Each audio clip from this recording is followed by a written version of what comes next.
You are responsible for Your own safety.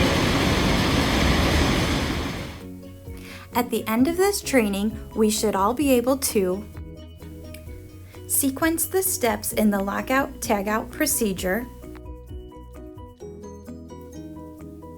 identify sources of energy used at our site,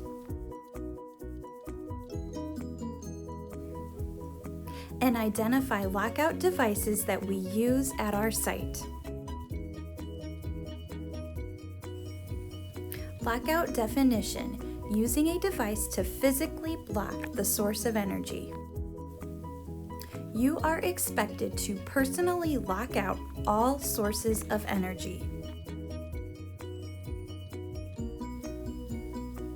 Verify the equipment cannot be powered on, and keep the key with you. Here is an example of a typical lockout tagout. The tower vacuum has become plugged and needs repaired. Follow these 9 steps. Determine the equipment and inform affected employees.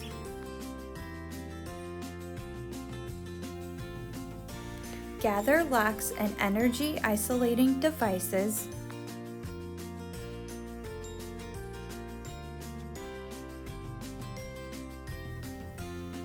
Ensure hazards have been eliminated.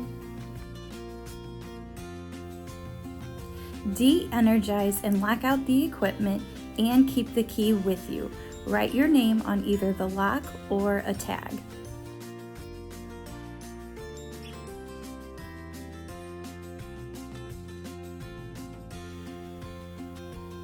Perform the go, no-go test.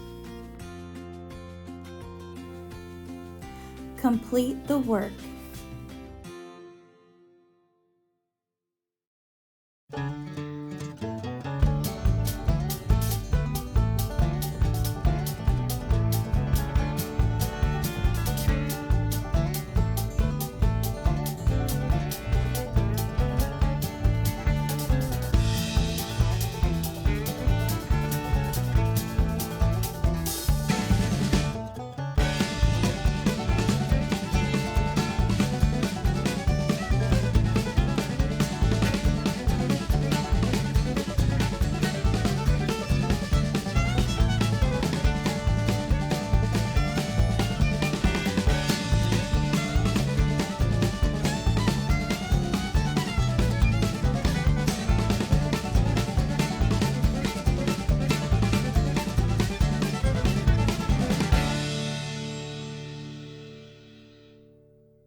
Restore equipment to original condition.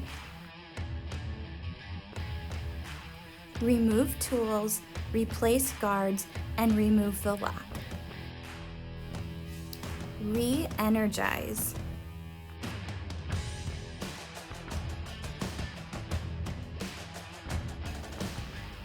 Start equipment. Affected employees are to be informed of completion and equipment restarted. Return locks and energy isolating devices to storage.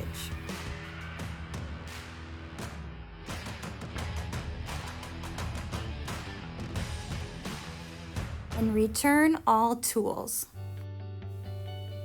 Here are some examples of energy sources at the Farmer City site. Electrical, hydraulic,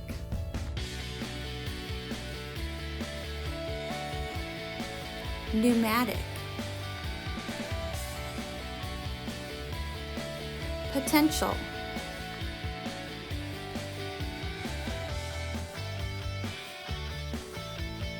and mechanical. Locks, tags, and hasps are located throughout the plant.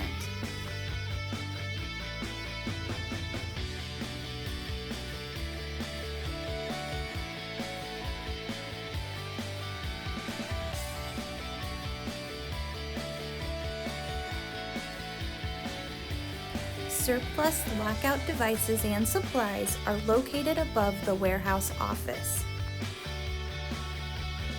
Black locks are for long-term lockouts. Purple locks are for maintenance personnel only. And red locks are for general use. Ball valve lockout for gases and liquids. Circuit breaker lockouts. Electrical cord lockouts.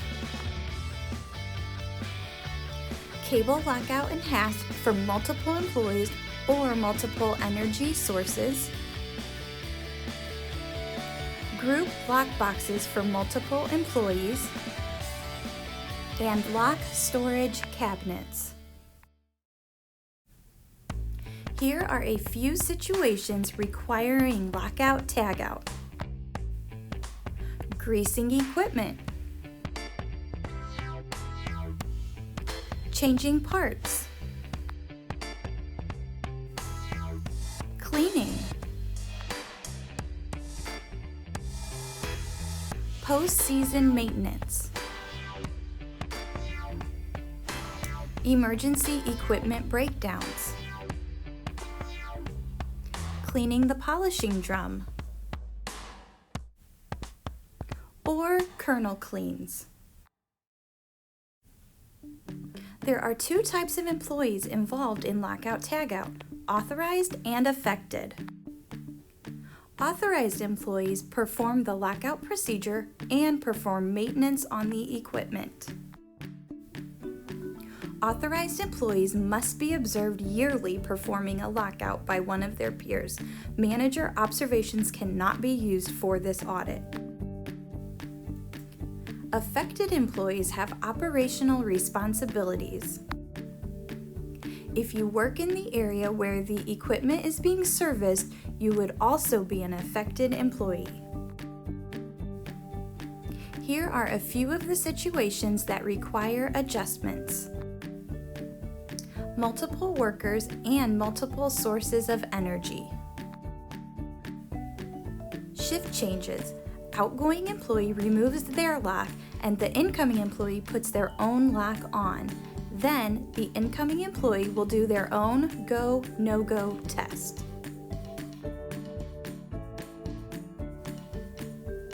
If an authorized person leaves without removing their lock,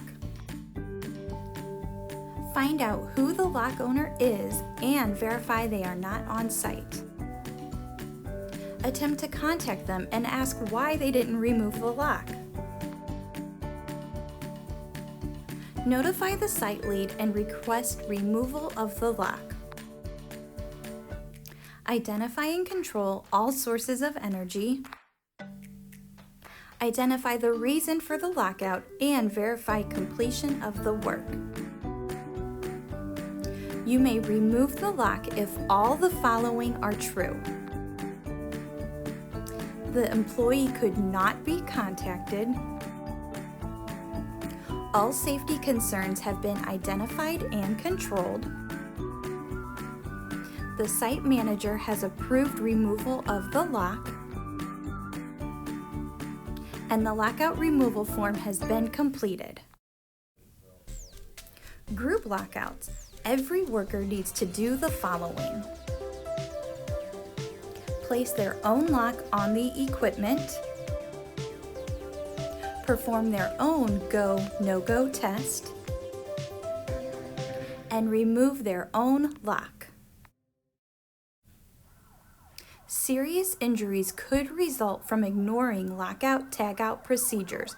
Don't take shortcuts.